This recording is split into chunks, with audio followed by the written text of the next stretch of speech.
Mateus 24:6, apenas um versículo que será lido. Diz assim: E certamente ouvireis falar de guerras e rumores de guerras. Vede, não vos assusteis, porque é necessário assim acontecer, mas ainda não é o fim. Certamente ouvireis falar de guerras e rumores de guerras. Vede, não vos assusteis, porque é necessário assim acontecer, mas ainda não é o fim. Nesse texto, o nosso Senhor nos antecipou sobre o que iria acontecer na última semana do mês de fevereiro. Ouviríamos falar de guerras e rumores de guerras. E isso a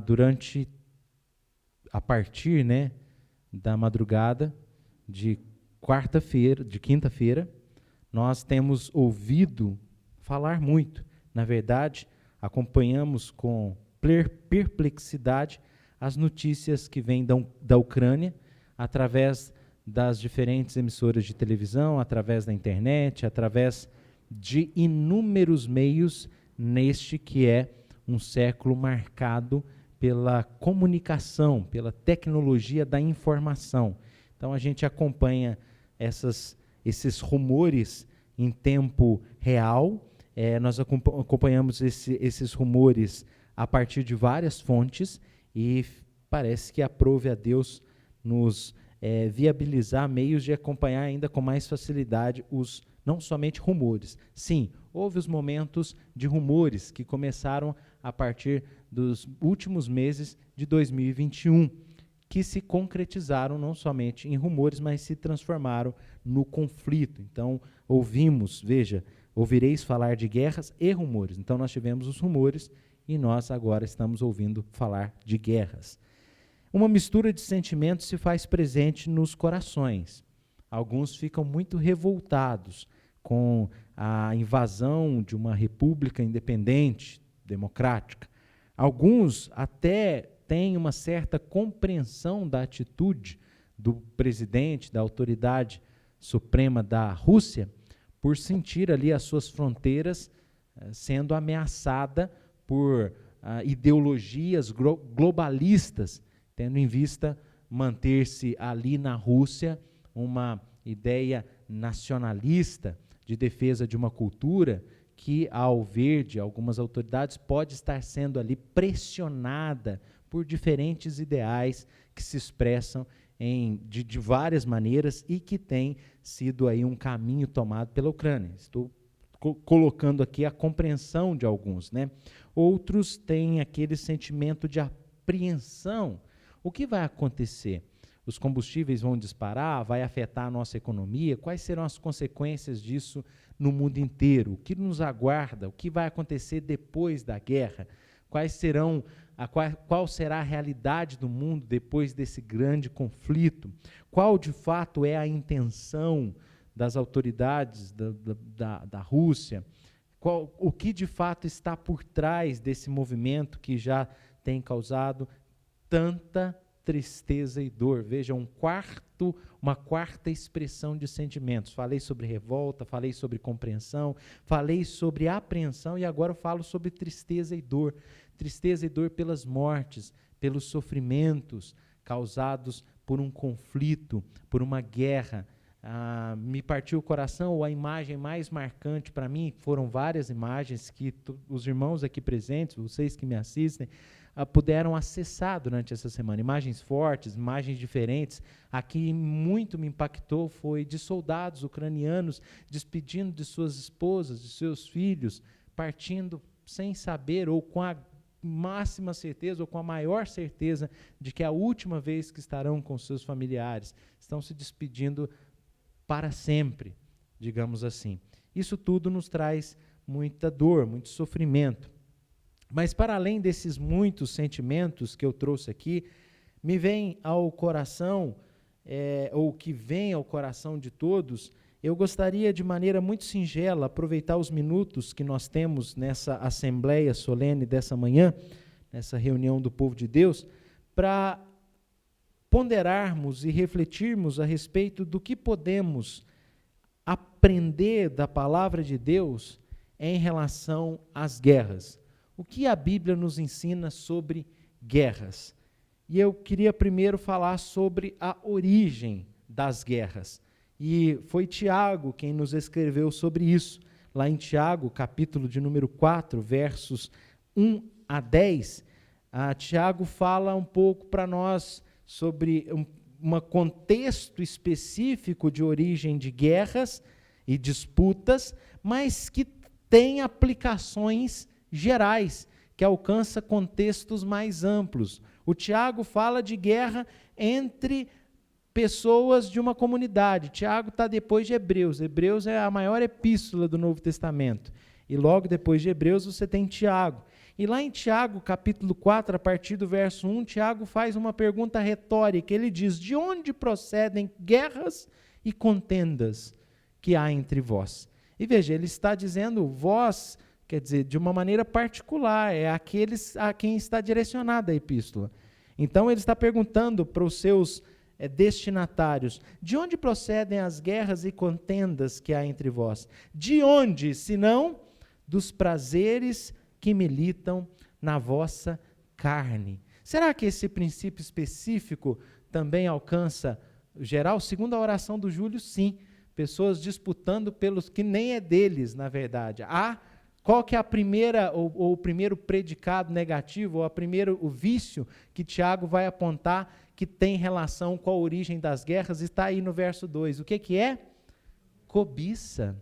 Cobiçais. Então, quando se cobiça o poder, quando se cobiça a posição, e é nesse vício, é nesse pecado enraizado no coração humano, sobre o qual até um dos mandamentos que Deus entregou para Moisés, o último, que ele não está ali em último lugar porque por mera coincidência, não, é porque quando você caiu em qualquer um dos 9 primeiros, você já transgrediu o último. Porque os 9 primeiros mandamentos, todos eles se relacionam ou com amor a Deus ou com amor ao próximo. Quando você peca? Quando você transgride a lei? Quando você cobiça em relação a Deus ou quando você cobiça em relação ao próximo? É quando você coloca alguma coisa no lugar de Deus ou na frente de Deus, transgredindo a vontade de Deus, ou quando você coloca alguma coisa na frente do próximo, transgredindo assim a vontade de Deus para com o seu próximo, no que tange a cobiçar aquilo que não é teu. Então aquela devoção, aquela honra que era a Deus, você cobiça ela, você quebra os 4 primeiros mandamentos. Aquilo que você deve ao próximo, você cobiça por si, priorizando você mesmo.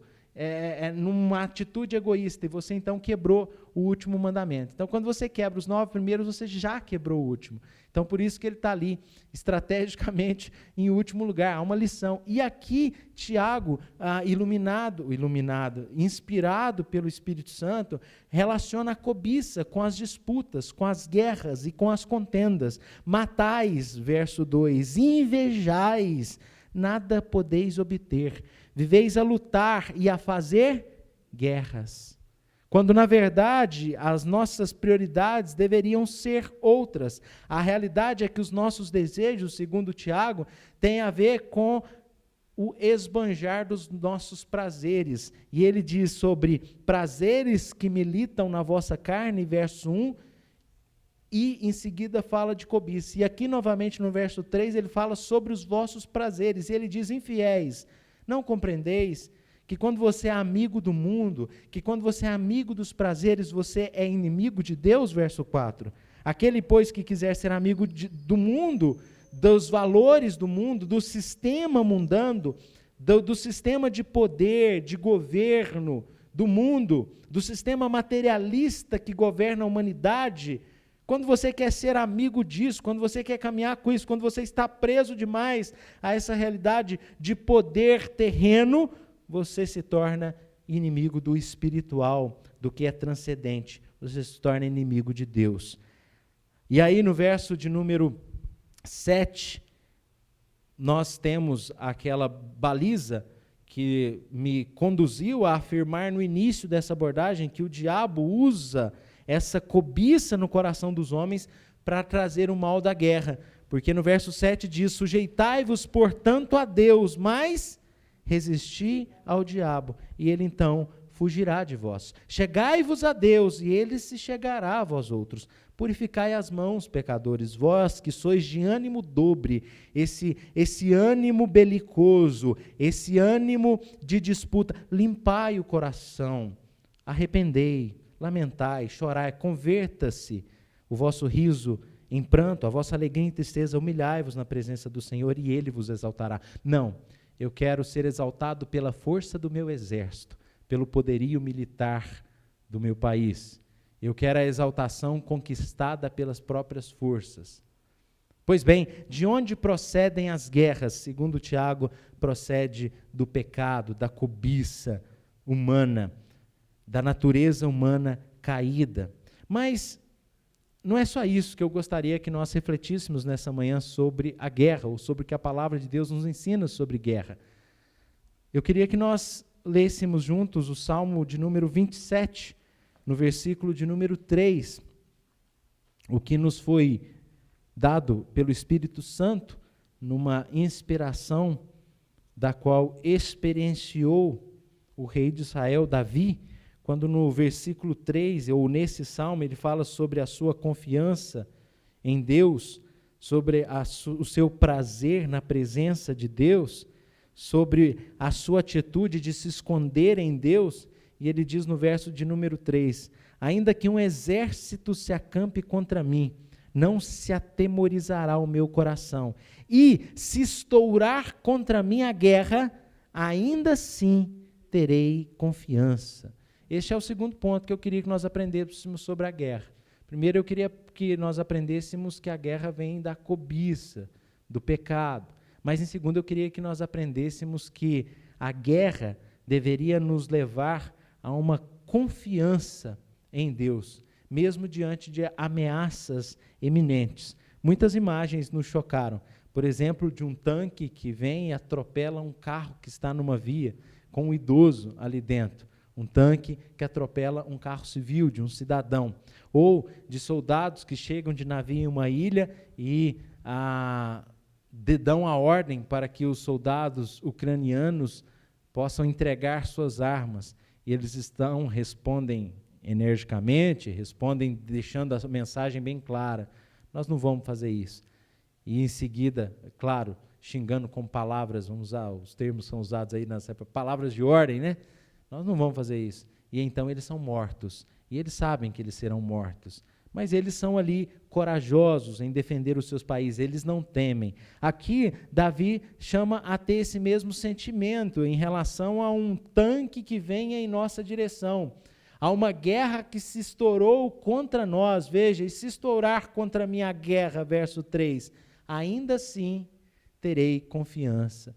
Essas cenas de guerra que nos impressionam pela coragem dos que estão ali envolvidos, de cidadãos civis que pegam em armas e vão para o campo de batalha, de soldados que despedem de suas famílias e corajosamente vão enfrentar o seu inimigo, essa coragem deve também servir como uma analogia e uma reflexão sobre a nossa confiança, não necessariamente a nossa coragem, mas a nossa confiança em Deus. Davi, na sua experiência com Deus, ele diz que, mesmo que uma guerra venha a se estourar contra mim, essa guerra vai me fazer, na verdade, pensar, ou vai me fazer confiar em Deus. Veja, ainda assim terei confiança.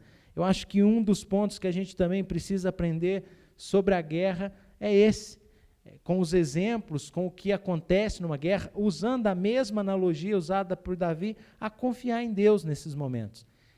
E aí nós entramos num terceiro ponto, que foi mencionado pelo diácono Júlio, sobre a confiança em Deus nesses momentos, a esperança em Deus nesse momento, o descanso em Deus nesse momento. Nós lemos o Salmo 46, no versículo 9, que diz que ele põe termo à guerra.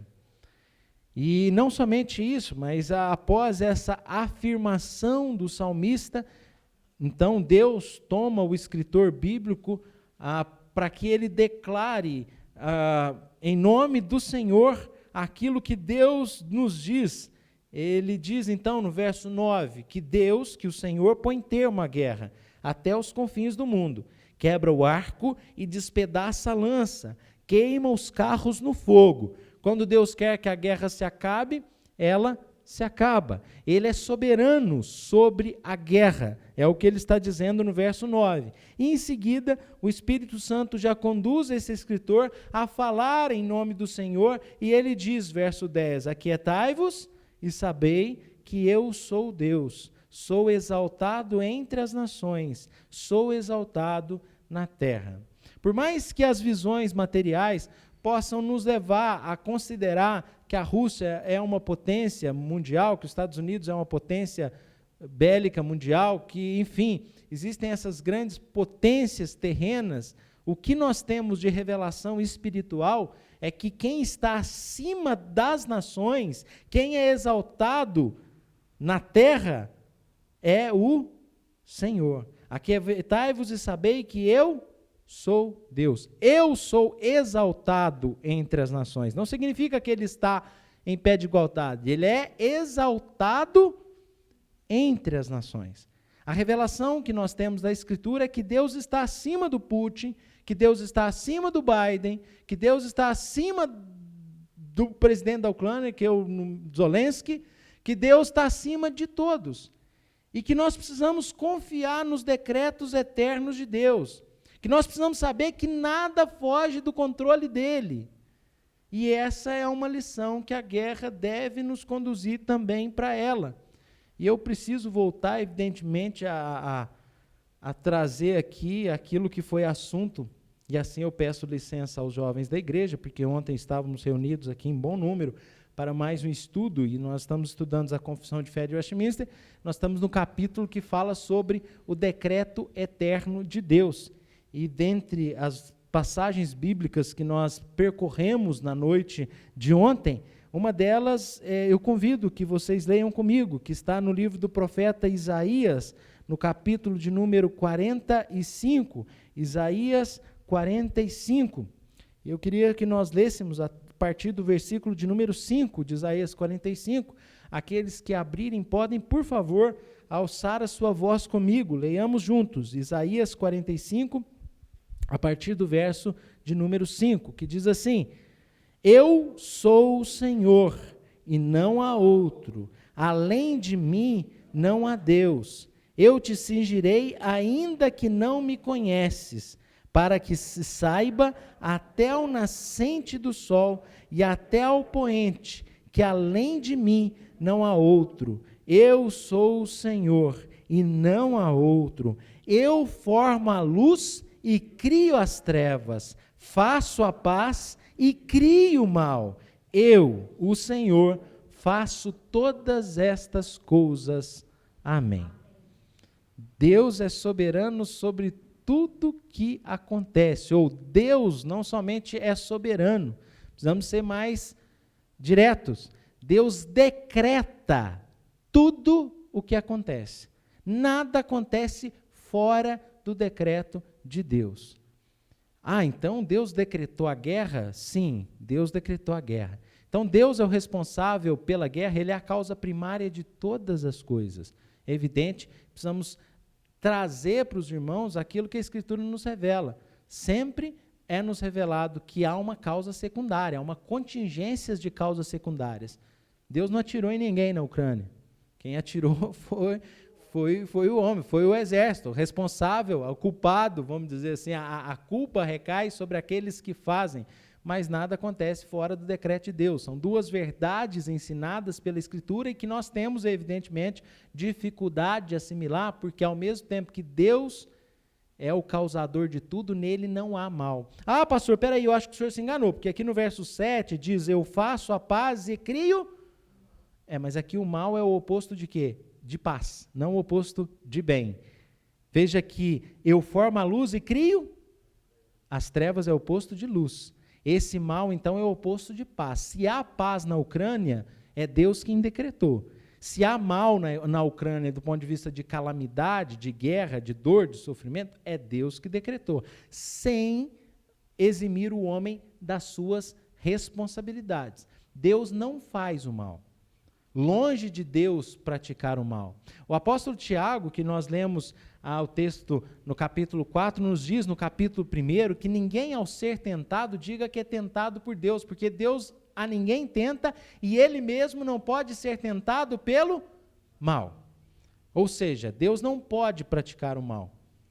Então, esse mal a qual Isaías se refere é a calamidade, é a situação má, é a condição má. Mas o mal moral Deus não pode fazer. Na verdade, quem faz o mal é o homem. Por que Deus não pode? Porque isso não condiz com a sua natureza. Sua natureza é boa, perfeita e reta.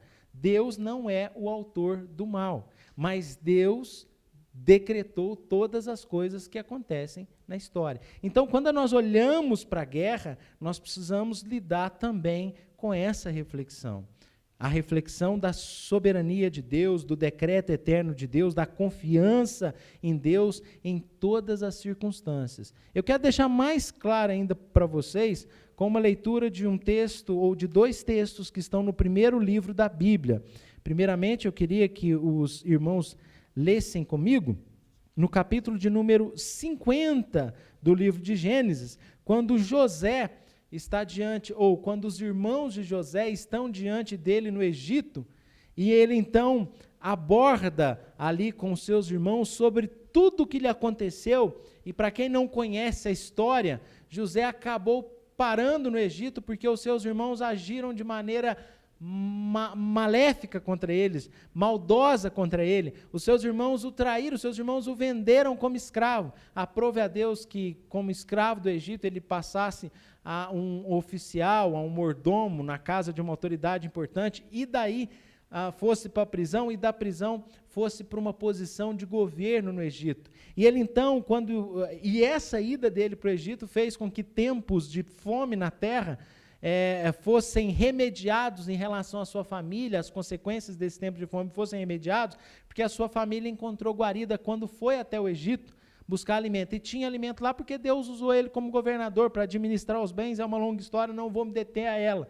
Mas quando os irmãos de José são salvos por essa posição em que ele estava, no capítulo 50, no verso de número 20, José vira para os seus irmãos e diz: vós, na verdade, intentaste o mal contra mim, porém Deus o tornou em bem, para fazer como vedes agora, que se conserve muita gente em vida.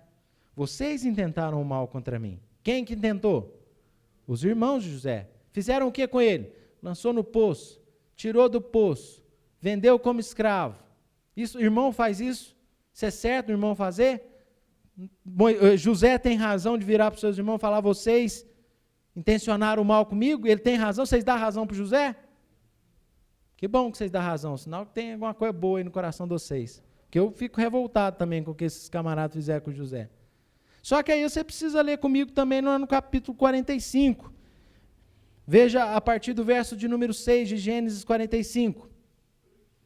Porque já houve 2 anos de fome na terra, e ainda restam 5 anos em que não haverá lavoura nem colheita. A fome que eu contei para vocês.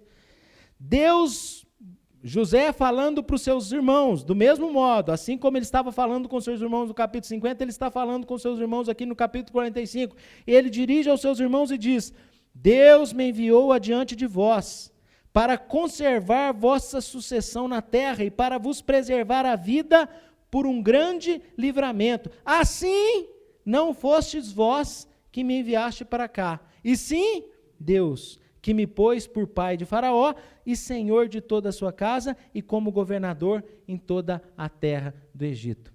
Quem mandou José para o Egito? Mas não foi os irmãos que intentaram mal contra ele, venderam ele como escravo, que ele falou lá no capítulo 50? E agora? Será que não foram as duas coisas? A causa primária e a contingência da causa secundária? Os irmãos venderam José por inveja, egoísmo e cobiça. Deus decretou isso na eternidade para salvar o seu povo, para que Cristo nascesse em Belém, porque Cristo é descendente desse povo, para conservar muita gente em vida. Você tem que olhar sempre as intencionalidades. E com isso, eu fecho a nossa reflexão que a guerra, a dor e o sofrimento decretadas por Deus devem nos fazer voltar os nossos olhos para a glória do autor de toda a história, de que mesmo nesse mal, segundo José, ele pode transformar em bem, e que aquele projeto, propósito que ele tem na vida dos indivíduos na Ucrânia, de soldados, de famílias, de toda a população, fazem parte dos mistérios soberanos da sua vontade. Agora, o caso é que nele sempre haverá o bem, mesmo que ele tenha decretado uma guerra. Aqui, Deus transformou o mal que os irmãos tinham feito em bem. O mal da guerra, Deus também transformará nos bens, ou no bem que Ele mesmo planejou. Nós devemos recolher-nos a nossa insignificância e expressar a nossa confiança, tal qual o Salmo 46. O mundo está desabando no Salmo 46. O mar, as nações, está tudo desabando. E aí ele vem e fala assim, mas é Deus que põe termo à guerra. Tá? Enquanto Ele quer, porque se Ele quiser que para tudo. E aí em seguida Deus fala, aquietai-vos e sabeis que eu sou Deus. Então você está assistindo sobre guerra a semana inteira? Jesus já tinha falado, você leu comigo, Mateus 24:6, ouvireis rumores de guerra e guerras. Guerras e... Então, para mim, não é novidade, não é CNN que me informou, não. Foi Jesus no seu ministério terreno. Não é novidade. Agora, o que isso precisa nos levar é entender essas verdades espirituais e continuar confiando no nosso soberano Senhor. Meus irmãos, de maneira muito humilde, eu trouxe a leitura desses textos para a gente considerar essas revelações dadas pelo Espírito Santo, porque a guerra não está restrita a uma localização longínqua na Europa, não. A guerra está todos os dias diante de nós. Ela não acontece somente na Ucrânia. A guerra é uma realidade espiritual diária. E é o que nós vemos nesse texto. E às vezes essa realidade espiritual se expressa materialmente, como aconteceu na Ucrânia. Mas a guerra de verdade está presente diante de nós. Porque Tiago disse que as guerras entre vocês é por causa da cobiça de vocês. Se ela se expressou de uma maneira visível, notória, nos noticiários lá na Ucrânia, ela pode não ir para as manchetes da CNN, mas estourar dentro da sua casa, se você não perceber o que o Espírito Santo está nos ensinando sobre a origem dela.